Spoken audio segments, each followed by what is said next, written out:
Hello, everybody. Welcome back to Unit 4, Chapter 2. Well, this isn't going to be a fun chapter necessarily, although I do have a funny rap at the end of this.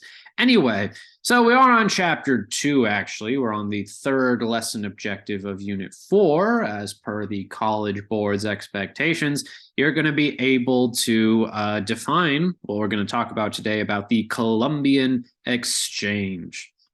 Bellwork on the screen. What allowed for transatlantic exploration? It might say something slightly different on your bellwork. I can't remember. All right.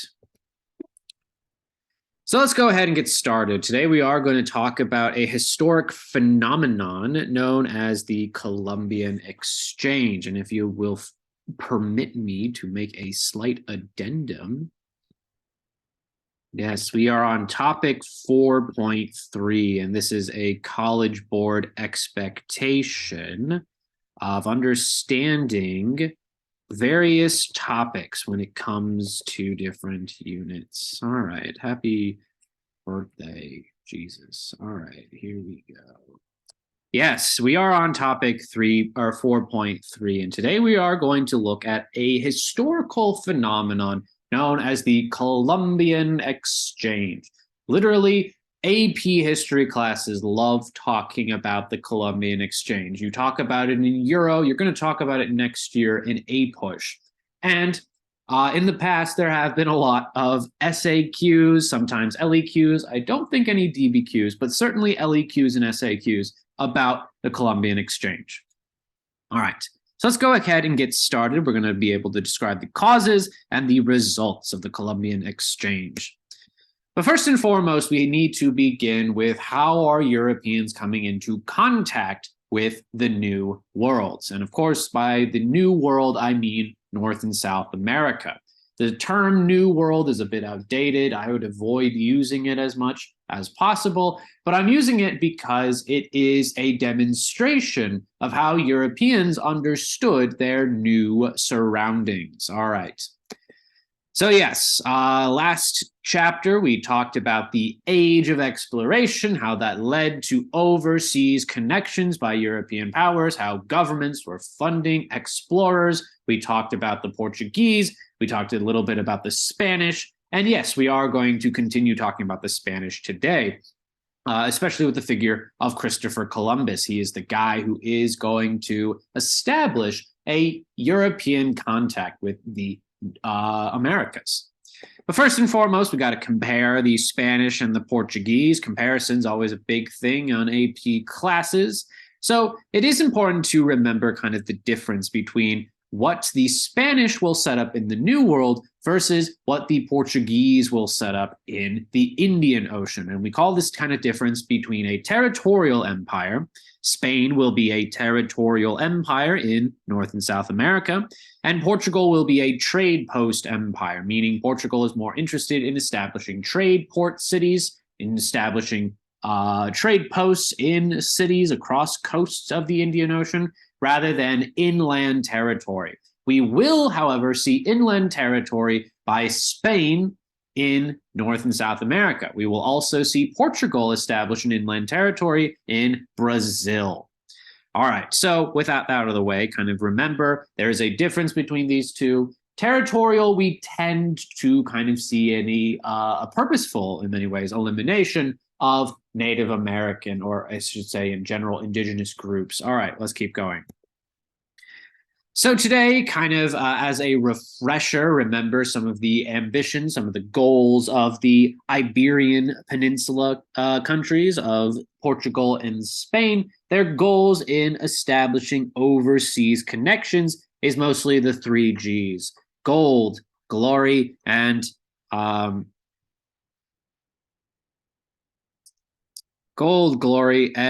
G-O-D, God.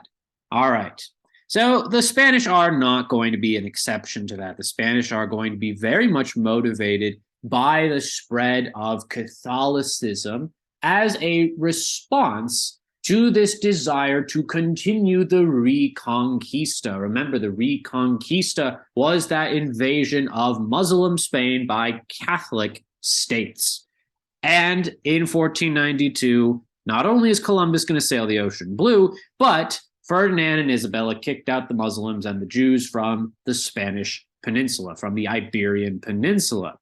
And we are going to see kind of this is one of the big factors in motivating Spain to continue exploration, to find new places to spread Catholicism, but also to get that sweet, sweet cash money, also to get that sweet, sweet spices from East Asia, also to kind of compete with Portugal.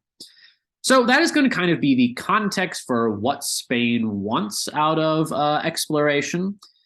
But as we'll see in a second, Spain did not intend to find North or South America, as we will see with the figure of Columbus in just a second. But before we look at the genocidal Italian himself, we've got to look at the groups of people who live in the first areas that Spain will come into contact with. We're going to especially pay attention to the Taino people. The Taino, they belong to a general kind of Native American group we call the Arawak. They probably emigrated, or I should say migrated into the Caribbean roughly about 500 years before Columbus sailed the ocean blue. We do see Native American settlement across the Caribbean Sea. And we are going to see kind of that the Arawak people, the Taino people in particular, they are the natives of Hispaniola, which is an island that includes modern-day Dominican Republic and Haiti. They are going to number about 250,000 people on the island of Hispaniola. And kind of this society is going to be relatively gender egalitarian. Women have kind of a lot of labor roles. They are considered equals in many ways to men. There is no gold, as we will see later on. But there is kind of a society that does exist on Hispaniola. And certainly the roots and legacy of these Native Americans will still be felt even after Columbus. But we're going to see that the European contact with groups of Native Americans, including the Taino people, that is going to lead to massive population disruption, as we will see in a second. And indeed, kind of we will see that disruption because of Christopher Columbus. I read actually somewhere that his name might not have been Christopher Columbus, and it's like kind of a Christian allegory because Saint Christopher was the guy who lifted Jesus across a swamp or something. I don't know. Catholic lore is interesting. But anyway, Christopher Columbus, who was he? Well, he was an Italian sailor from the city of Genoa, but he's going to petition the Spanish government to be an explorer for them, potentially to earn titles if he does successfully find a westward route to the Indies, to the islands of Indonesia and India itself. He believes, actually, weirdly enough, the world is pear-shaped and that it's actually a lot smaller than it really is. And he believes that he can successfully go across the ocean from Spain all the way to Japan, all the way to China, all the way to India, going westward. He's not like a guy that like thinks the world is round. I mean, everybody thought the world was round at this point. So it's not like he's doing some brave thing. He's just going across the ocean right now. But anyway, Columbus is going to sail across the Atlantic Ocean with his 3 ships. Well, a bunch of other people too come along. And he is going to set foot first on the island of San Salvador, which is in around the modern day country of the Bahamas. So we do see in 1492, in October of 1492, Columbus is going to set foot and establish contact with Native American groups, of the Taino people. But why is this all significant? Why is this all significant? Well, you probably might already be familiar with the significance of Columbus and his impact on Native American groups and world history in general. But we do see that Columbus marks a huge turning point in world history, a ginormous turning point between a society mostly concerned with Afro-Eurasian connection to one that also includes the Americas. We are going to see perhaps truly globalization first occur in as a result of Columbus's expeditions, as a result of this permanent European contact with American societies. for better or for worse, mostly for the worse, for, well, everybody, I would guess. And we are going to see that Columbus is going to set the stage, for Spanish colonization of the Americas. Columbus believes he found a route to the Indies, and that's why he called Native Americans Indians. But it is going to kind of set off the chain of events that will lead to Spanish colonization. Other Spanish explorers, other Spanish conquistadors, we'll talk about who they are, they're going to be interested in these tales of riches that Columbus is going to write home back to Spain. And we are going to see that there will be an increased interest to send more explorers into the New World, to set up colonies to exploit the natural riches of the New World. They don't find gold necessarily, but they are going to find it is perfect ground to create cash crop plantation economies. But of course, Columbus is perhaps most controversially known today, to put it lightly, for his extremely brutal treatment of the first Native Americans he comes across. We are going to see that Columbus will set a model for how other European groups, not just the Spanish and Portuguese, but the Dutch, the English, the French to a degree, they are also going to kind of follow the footsteps of Columbus and their very brutal treatment of Native Americans. I mean, for one thing, Columbus literally wrote down in his journal, these are people I could enslave if I wanted to. I am just so naturally superior to these quote unquote savages, I can enslave them. And that's what Columbus is going to do. He's going to enslave Native Americans. He literally puts in chains the first Taino people he comes across, sends them back to Spain to show off that, hey, I found a new place. Or, hey, look at that. I established contact with a new place. We are going to see enslavement. That is going to be kind of the initial treatment of Native Americans by the Spanish and other European colonists, as we'll see later on. We see Columbus will engage in sexual violence, basically. We do see the selling of young girls into sexual slavery. We see massacres of people. It's debated on how many Taino people there were in Hispaniola. A figure known as Bartolome de las Casas, a contemporary of Columbus, he's going to say there were 3 million people, and that was reduced almost by 90%, according to de las Casas. The number in Hispaniola was probably like 250,000, but even still, it is going to be a very brutal assault on Native American groups. It's recorded by some historians that out of those 250,000 people, 200 would be alive at the end of Columbus's voyages.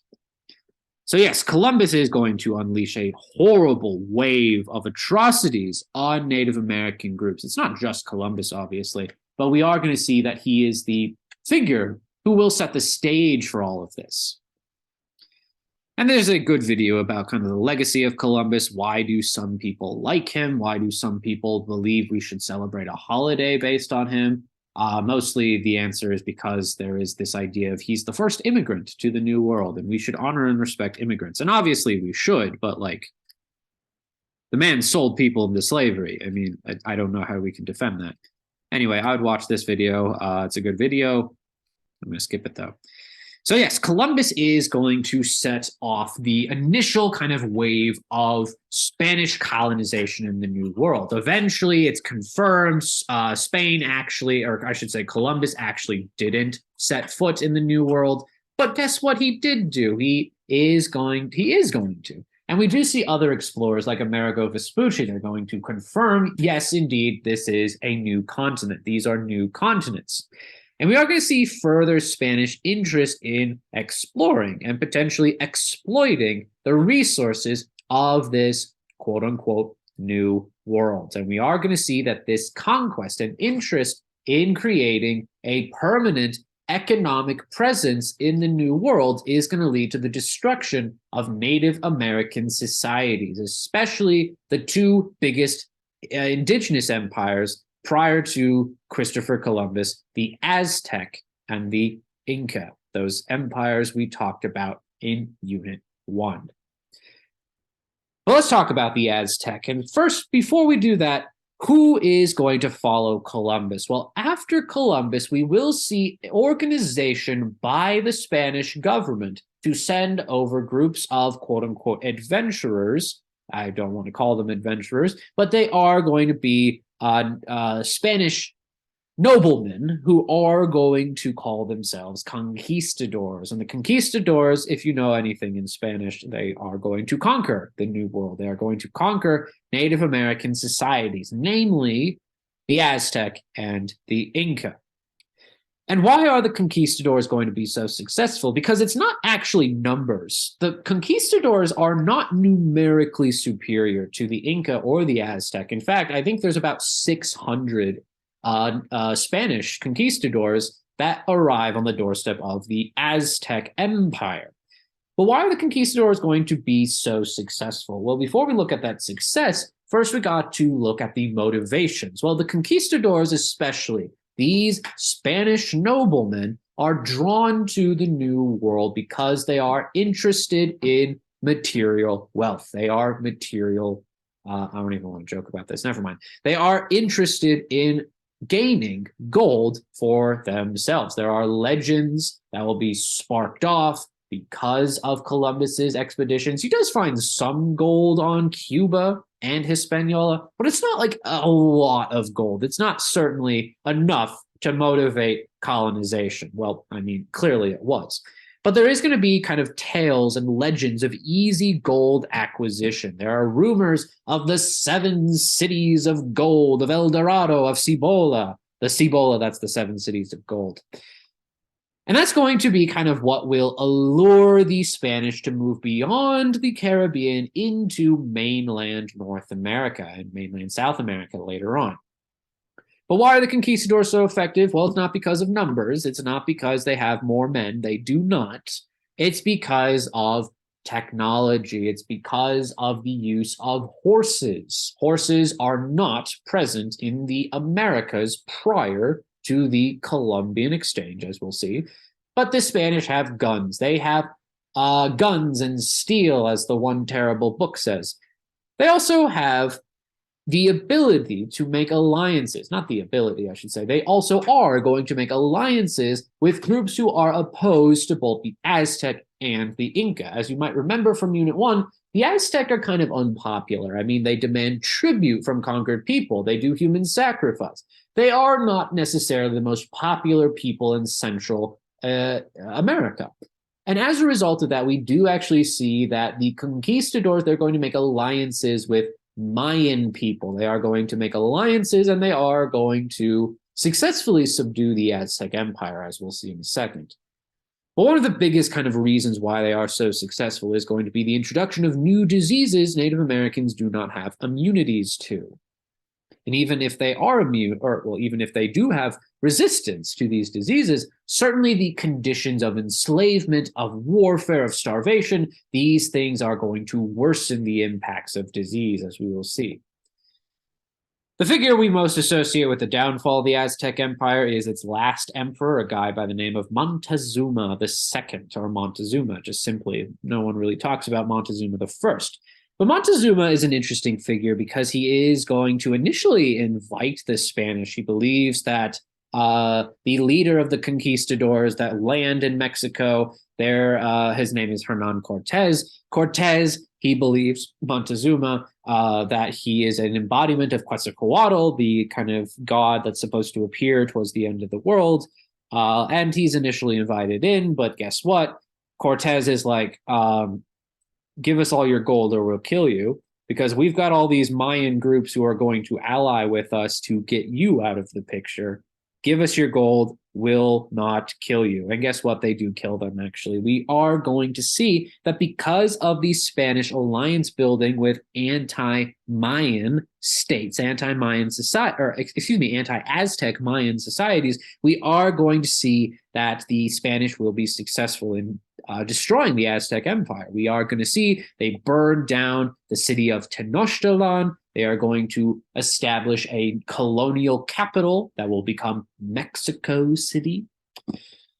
But why did the Spanish win when we think about the Aztec Empire? Well, it's not because of numbers. It's going to be because, for one thing, the Aztecs were super unpopular and the Spanish built alliances with Aztec enemies. But we also do see the impact of smallpox. Smallpox is one of these diseases that, while Europeans might have gained immunities to, they were not present, these immunities, in the New World. There is kind of a degree of isolation when it comes to diseases between both of these places. And smallpox is a very deadly disease. Thank God it's not around anymore. But unfortunately, it is going to lead to the absolute devastation and decline of Central American population, especially towards the Aztec, who will be broken up and forced under the subjugation of the Spanish.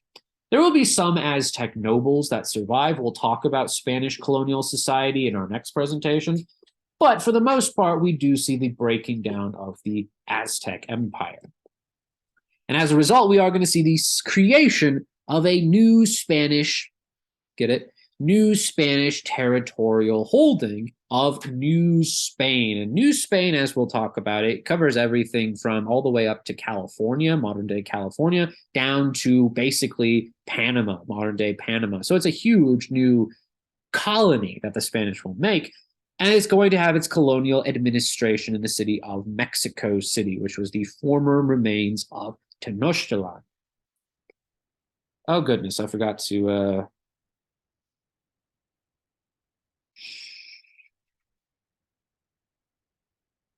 you're just going to have to deal with it. All right, well, if you're watching right now, it'll be different. But anyway, so what about the Inca Empire? Well, the Inca Empire is going to collapse for similar reasons. The Spanish got horses, the Spanish got guns, the Spanish got steel, the Spanish got germs, the Spanish got allies. And we are going to see that the Inca, despite being a bit more kind of accepted by conquered people, that we do see there is enough agitation within the Inca Empire that will allow the Spanish to successfully enter and conquer that civilization. The leader of the Inca Empire by the end of its rule is going to be a man by the name of Atahualpa. And Atahualpa is going to be the last Inca emperor. He actually comes to power just barely because there was a civil war that went on just before the Spanish got there. So the Inca Empire is still recovering from this civil war. But because of that kind of weakened political state, we are going to see the Spanish will easily enter into Inca territory. We are going to see the conquest by a conquistador named Pizarro, Francisco Pizarro.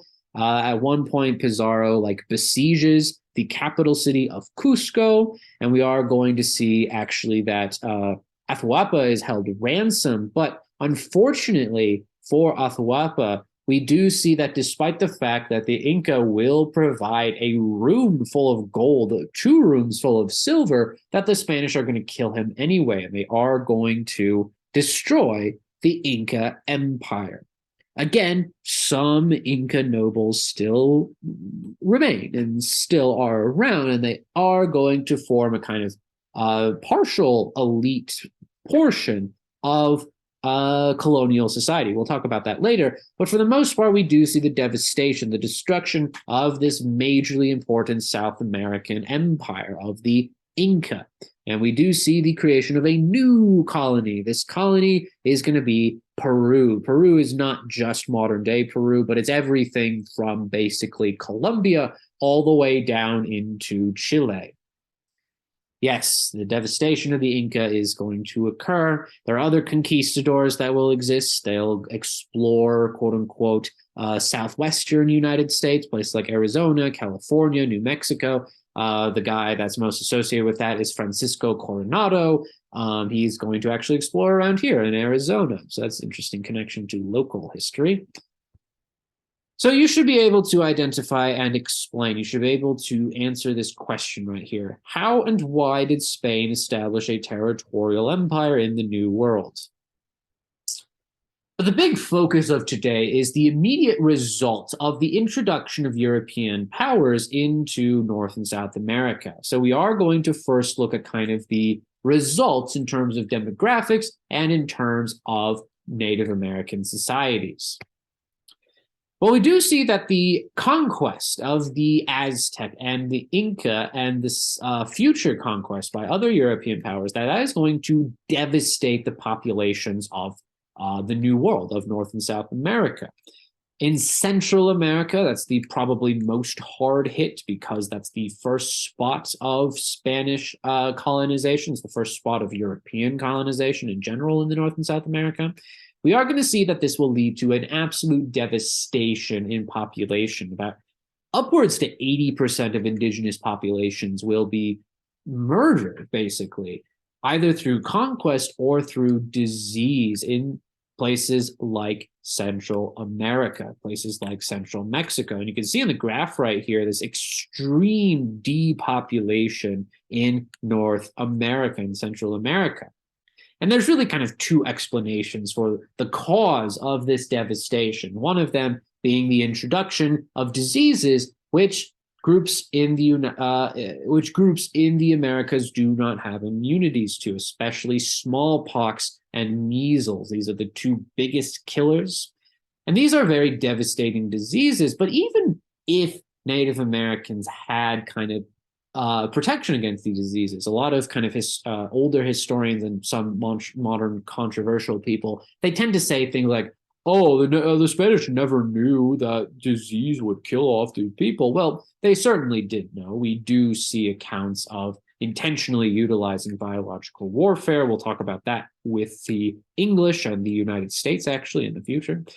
But we do see that that is going to cause devastation, and the immune systems will be weakened, actually, mostly because of brutal treatment the Spanish will subject Native Americans to. It's not just the Spanish, obviously, but European powers in general. Slavery, warfare, all these things going to devastate Native American groups. But we do kind of see that as a result of this quote-unquote depopulation. Obviously, Native American groups are still around to this day. I need you to understand that. But it is going to open the door for European settlement. We are going to see, as a result of the conquest of Amerindian, some groups of Native Americans prefer this term, Amerindian, that we do start to see the settlement of European groups as well. We start to see the settlement by Spanish colonists, people from Spain itself. And we'll talk about the English and the French and the Portuguese later on. But we do see that kind of with these new white immigrants to the North and South American places, we are also going to see, with the development of a plantation economy, the massive importation of African people. And we'll talk about the African slave trade later on, the transatlantic slave trade, but it is going to lead to massive demographic changes in both the Americas, but also in Africa, as we'll talk about. But something that is new in world history, and some people kind of struggle with this, kind of wrapping their heads around this, is that really one of the big changes in the period between 1450 and 1750 is the development of social categories based on race. And race as a concept is basically, how do physical differences translate into social categories? And that social physical difference is skin color. And we do see that ideas of race being connected to skin color, that's what's new in world history. Race has existed, well, ever since the Greeks, as far as I'm aware. But we do see that kind of race on the basis of skin color. That is a relatively new concept. And it's mostly because Europeans are coming into contact with two groups of people, Native Americans and Africans. And how do we justify that we are the top controllers? You explain it through racial superiority. So ideas of race are relatively new, and they're emerging because of this reorganization of society following following European contact. These are other graphs that kind of describe the population loss. This is a notable graph right here because it will contrast very interestingly with what we'll talk about in a second, the rise of new animal species in the New World, whereas that is contrasting with the decline of Native Americans in the New World. But what is the impact on Native Americans? Well, in addition to this obvious demographic change, in addition to this massive depopulation, we are going to see that kind of the Spanish in particular, but also future European groups, they are going to introduce Christianity. The Spanish and Portuguese and French, they're introducing Catholicism. The Dutch and the English, they're introducing Protestantism. But we do see that one of the most immediate impacts of the Spanish colonization is the introduction of Catholicism. Catholicism is still a very important religion in modern-day Latin America. So it has its origins, and we'll talk about Latin America in the modern context later on, but a major continuity that we'll see is the continued practice of Catholicism. But we do see that kind of something new that is emerging is going to be new syncretic forms of Catholicism. Because Catholicism, if anything, works well in incorporating groups, interpretations of religion into religious practices. Because remember, Catholicism is based on biblical teachings, but also tradition. We are going to see some examples of syncretism emerge that will blend with indigenous cultures. One example, actually, to connect us to Mexican history, actually, is the Virgin of Guadalupe, the Our Lady of Guadalupe, right here. There's a kind of a connection with indigenous folklore that's expressed in this figure. So it is going to be an example of syncretism. And even though syncretism will be encouraged by some, we are going to see that many Spanish colonists and other Europeans as well, when we talk about their relations with Native Americans, that they are going to discourage Native American culture. Although we do kind of see some positives with the introduction of Catholicism, at least in terms of people willing to protect Native Americans. One of them is this man right here in the baldness, Bartolomé de las Casas. De las Casas was a Dominican missionary. He's going to come over to the New World. He's initially going to set up shop, and he's going to be like, oh, we got to spread Catholicism to Native Americans. But he sees the brutal treatment, and he is actually going to say, we need to end Native American enslavement. He's actually considered by some to be the first human rights advocate. But we'll talk about De las Casas later. He's going to be very instrumental in trying to petition the Spanish government to not enslave Native Americans. Unfortunately, his solution is to enslave Africans, but eventually he's against that too. He's a very interesting person, very controversial, and we'll talk about him more later on. But something that is changing as a result of European contact in Native American societies is going to be the introduction of new ideas concerning social relationships. For example, we see the rise of the incorporation, I should say, of European ideas of gender. They're going to be kind of forced on Native Americans. Oh, women have to stay at home. Women can't work in the fields. Women can't own property. These sorts of things are going to be applied to indigenous societies the Spanish are ruling over. But we'll also talk about that the introduction of European societies is going to bring about changes in agriculture. That actually is going to impact lifestyles for many groups of people, especially Great Plains Native Americans in the modern-day United States, the Navajo as well. They're going to actually incorporate a lot of new livestock coming over from the New World, from the Old World, I should say, as a result of a historic process known as the Columbian Exchange. And this connects us to the lesson objective. So we've established kind of the conditions by which the Columbian Exchange will come about. But we're going to look now at what exactly we mean by this term. But the Columbian Exchange is a huge turning point in world history because it is going to lead to the true globalization of the world community. Sorry, Australia. Haha, I stole a joke from John Green. Anyway, we are going to see that the Columbian Exchange will lead to a massive exchange of different things not found previously in either Afro-Eurasia or the Americas. We are going to see an exchange of plants, of disease, of technology between the Americas, the New World, and Afro-Eurasia, the Old World. And there will be impacts on both sides of the Atlantic.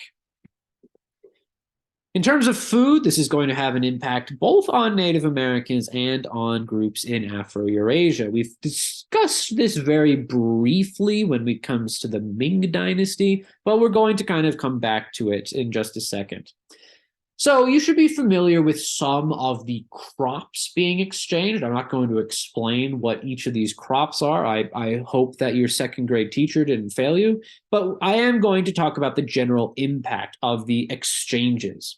So from the New World, from the Americas to the Afro-Eurasian continents, we are going to see new crops that are going to be sturdy, they're durable, they're drought resistant. They're things like potatoes and corn and tobacco is not really a food product, but these two that I mentioned before, potatoes and corn, they are going to especially be very important as they will lead to increased populations around the world. So one of the big impacts of the Columbian Exchange on societies in Afro-Eurasia is new crops. These new crops are then going to allow for increased population. The potato, for example, very important in Ireland. Hopefully, that never goes away. Hopefully, there's never a disease of potatoes that happens. Oh no! All right, so we'll talk about that later. Actually, we'll also have tobacco that becomes a major plantation crop. We'll talk about that later, though. Mostly the kind of things going to the New World from the Old World, that includes things like cash crops, like rice, sugarcane, indigo, coffee.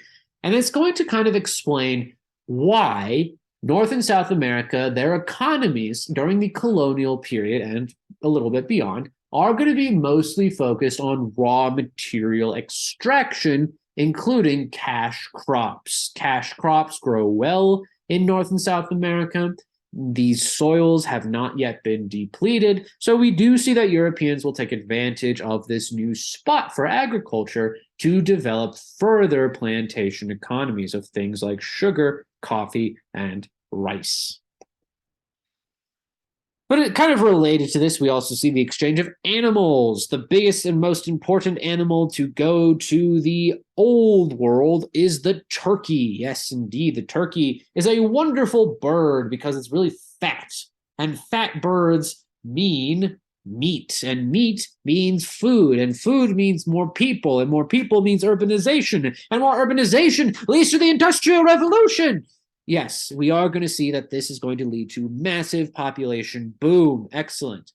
Other kind of things coming to the probably the New World is more impacted by the exchange of livestock. Kind of a funny thing that's being exchanged is the guinea pig.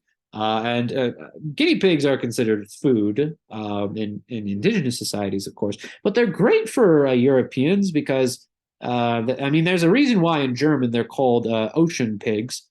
Because, well, you can store them and they're relatively meaty, these little guys, and stab and eat. Yum, yum, yum. Yeah, guinea pigs, they're meant for food, people. Don't keep them as pets. I'm just kidding. All right. Well, I mean, I'm not kidding in the historic context, but, you know, don't, if you have a guinea pig, don't eat it. Well, I mean, if you want to, I can't tell you what to do. Drop a comment down below if you'd eat a guinea pig.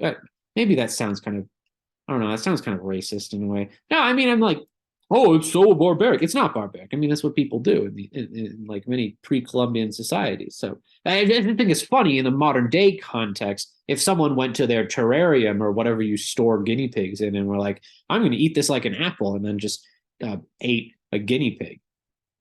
You know, there should be someone that like divides up these chapters, like when I go on a rant about eating a household pet. Anyway, beyond that, we are going to see that the Americas are going to be probably more impacted by the introduction of new livestock. We especially see European livestock like horses, cows, chickens, sheep. These are all going to make their way to the Americas. And that is going to actually have both negative and positive impacts. It's negative because we do see environmental devastation. Oftentimes Europeans, through kind of creating grazing area for their livestock, that's going to encroach on Native American land. It's going to destroy Native American crops and food production.